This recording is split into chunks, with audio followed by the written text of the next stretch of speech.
Power കൂടുതലുള്ള. അപ്പൊ അങ്ങനെ ഒരു ചിത്രമാണ്, അങ്ങനെ ഒരു മിക്സഡ് ഫിലിമാണ്. ഒരു അനാവശ്യ കാര്യങ്ങളില്ലാത്ത നല്ലൊരു ഡീസന്റ് ഫാമിലി എന്റർടൈൻമെന്റ് സിനിമയാണ് ഈ പടം. അതുകൊണ്ട് എല്ലാവരും തിയേറ്ററിൽ പോയി കണ്ടു. അതിന് ഞാൻ സിനിമയിലേക്ക് വരാം. ഈ സിനിമയില് ഷാജി പാപ്പൻ, ജയസൂര്യയുടെ ഷാജി പാപ്പനെ കുറിച്ച് ഞാനൊന്നും പറയണം, നന്നായിട്ടുണ്ട്. ആ കാര്യത്തിലൊക്കെ ജയസൂര്യ നന്നായിട്ടുണ്ട്. അത് പ്രേക്ഷകർ അംഗീകരിച്ചിട്ടുണ്ട്. ജയസൂര്യക്ക് ധാരാളം ഫാൻസ് ഉണ്ട്. ഇപ്പൊ വെച്ച് നോക്കുകയാണെങ്കിൽ സാധാരണ ഫാൻസ് എല്ലാം മോഹൻലാലിനെ മമ്മൂട്ടിയെ ഇഷ്ടപ്പെടുന്നതിനൊപ്പം തന്നെ ജയസൂര്യയെ ഇഷ്ടപ്പെടുന്നു. ഇങ്ങനെയുള്ള സിനിമകൾ ചെയ്തിട്ടുണ്ട്.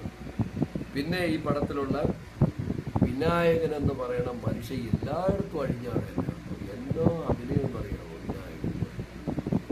മലയാളം, തമിഴ്, തെലുങ്ക് കിട്ടിയ തെലുങ്ക്, അയാൾക്ക് എന്ത് കിട്ടിയാലും അയാൾ സൂപ്പറാണ്. സൗന്ദര്യ സിനിമയ്ക്ക് ആവശ്യമില്ലെന്ന് ആദ്യം തെളിയിച്ചൊരു മനുഷ്യനാണ് ശ്രീനിവാസൻ. അതുപോലെ സൗന്ദര്യത്തിന്റെ ഒരു നിസ്സാരം ആവശ്യവും നമുക്ക് സിനിമയിലോ ഒരു മേഖലയിൽ ഇപ്പോൾ ഇല്ല. നിങ്ങൾക്ക് സ്കില്ലുണ്ടോ, നിങ്ങൾ ലോകം കീഴടക്കി. ഈ ലോകം കീഴടക്കിയില്ലെങ്കിൽ നിങ്ങളുടെ സ്കില്ലുണ്ടോ, നിങ്ങളുടെ മനസ്സുകൊണ്ടെങ്കിലും 50 പേര് അംഗീകരിച്ചിരിക്കും. അവർ പുറത്ത് കാണിക്കില്ല. ആ മനസ്സ് അസൂയായിട്ടായിരിക്കും പുറത്ത് കാണിക്കുന്നത്. അത് ഈ ഷാജി പാപ്പന്റെ സിനിമയിൽ കാണാൻ. അപ്പൊ ആ വിനായകൻ എന്ന് പറയുന്ന മനുഷ്യനെ സമ്മതിച്ചിട്ട് അദ്ദേഹത്തിന്റെ വ്യക്തി ജീവിതം എന്നൊന്നും ഒരു വിഷയമില്ല. വ്യക്തി ജീവിതത്തിൽ ആരാണ് ഇവിടെ നല്ല ക്വാളിറ്റി ഉള്ള വളരെ റയർ ആൾക്കാരില്ല.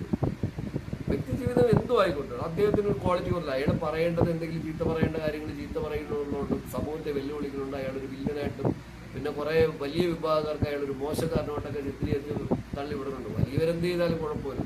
പക്ഷെ വിനായകന്റെ അഭിനയം എന്ന് പറയുന്നത് എല്ലാം വ്യത്യസ്തമാണ്, സ്റ്റൈലായിട്ടുണ്ട്. പിന്നെ പറഞ്ഞോളൂ പറയേണ്ടത് വിജയ് ബാബു ഈ പടത്തിന്റെ പ്രൊഡ്യൂസറാണ്. ആട് 1ന്റെ, ആട് 2ന്റെ, ആട് 3 അദ്ദേഹം ഒരുപാട് പടം ചെയ്തിട്ടുണ്ട്. പട്ടികൾ വെച്ച് പോലും നല്ല പടം എടുത്ത് വിജയിപ്പിച്ച മനുഷ്യനാണ്. അദ്ദേഹത്തിന് അതിനുള്ള കാലിബറുണ്ട്. അദ്ദേഹം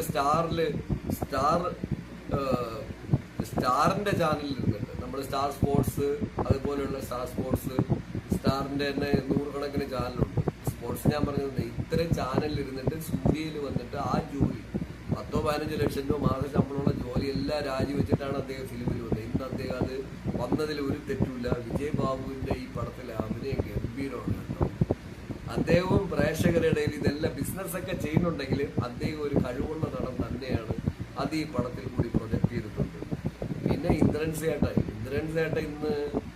സേട്ടനെ കുറിച്ചൊക്കെ എന്ത് പറയാനാണ്. ഇന്ദ്രൻ സേട്ടനെ കുറിച്ചൊന്നും അദ്ദേഹത്തിന്റെ സിനിമ ഞാൻ അഞ്ജലി തിയേറ്ററിൽ ഇരുന്ന് കാണുമ്പോൾ അദ്ദേഹത്തെ കൊടക്കമ്പി എന്നാണ് വിളിക്കുന്നത്. അഞ്ജലി തിയേറ്ററിൽ നിന്നിട്ട് 10-30 വർഷം മുൻപ് അഞ്ജലി തിയേറ്ററിൽ